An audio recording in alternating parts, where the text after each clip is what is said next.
أعوذ بالله من الشيطان الرجيم. بسم الله الرحمن الرحيم. تبارك الذي جعل في السماء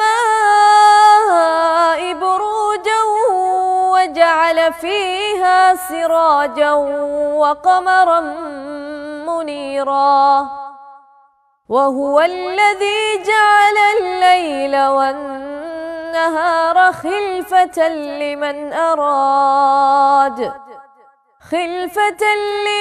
أراد أن يذكر أو أراد شكورا. وعباد الرحمن الذين يمشون على الأرض هونا وإذا خاطبهم الجاهلون قالوا سلاما.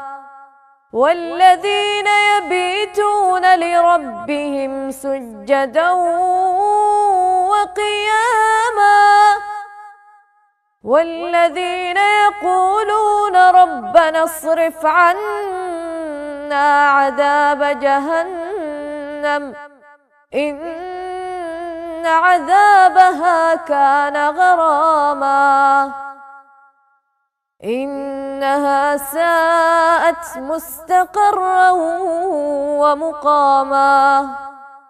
والذين إذا أنفقوا لم يسرفوا ولم يقتروا وكان بين ذلك قواما. والذين لا يدعون مع الله إلها آخر ولا يقتلون النفس التي حرم الله إلا بالحق ولا يزنون، ومن يفعل ذلك يلقى أثاما يضاعف له العذاب يوم القيامة ويخلد فيه مهانا، إلا من تاب وآمن وعمل عملا صالحا فأولئك يبدل الله سيئاتهم حسنات وكان الله غفورا رحيما. ومن تاب وعمل صالحا فإنه يتوب إلى الله متابا. والذين لا يشهدون الزور وإذا مروا باللغو مروا كراما.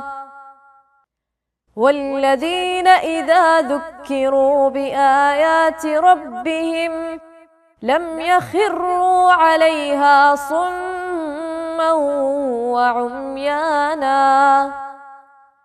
والذين يقولون ربنا هب لنا من أزواجنا وذرياتنا قرة أعين وجعلنا للمتقين إماما. أولئك يجزون الغرفة بما صبروا ويلقون فيها تحية وسلاما خالدين فيها حسنت مستقرا ومقاما. قل ما يعبأ بكم ربي لولا دعاؤكم فقد كذبتم فسوف يكون لزاما. صدق الله العظيم.